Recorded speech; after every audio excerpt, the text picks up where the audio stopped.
मुंबईच्या विजयानंतर माझी त्यांची भेट झाली नव्हती. सदिच्छा भेट होती.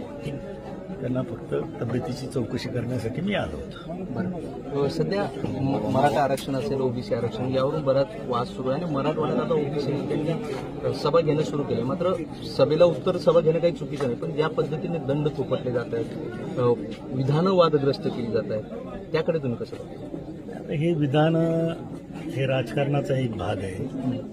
काही लोक सुपाऱ्या घेऊन हे काम करतात, त्याची आम्हाला पूर्ण जाणीव आहे. कोणामुळं करतायत, का करतायत, कोणाचं फायनान्सिंग आहे.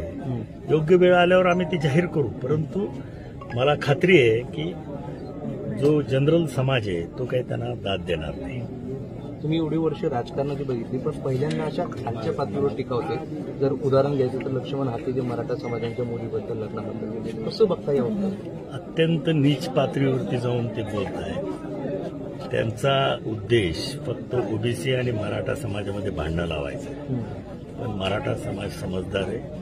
त्या अशा फालतू बोलण्यामुळे कधीही गैरसमज करून घेणार नाही आणि निश्चितपणानं जसे सलोख्याचे गाव पातळीवर संबंध आहेत ते कायम टिकून ठेवेल मराठा समाज, याची मला खात्री आहे.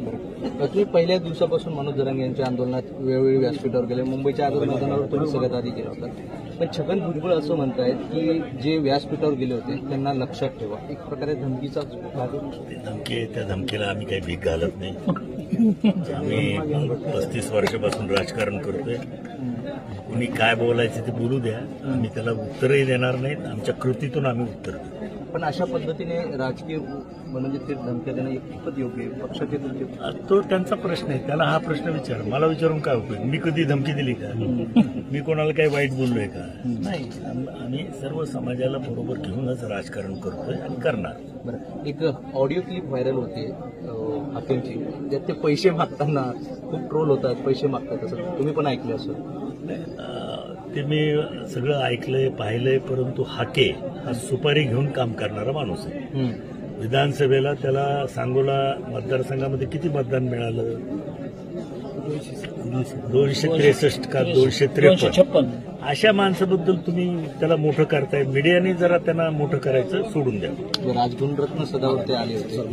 धनगर समाजाचं उपोषण सुरू आहे. जे उपोषण करते त्यांनी एक मोठं वक्तव्य केलं की माझं जर काही झालं तर आता नेपाळसारखी परिस्थिती निर्माण करावी लागेल आणि करा असं त्यांनी सांगितलं. कुणी सांगितलं? बोराडे काहीतरी. बोराडे हा अत्यंत प्रामाणिक माणूस आहे.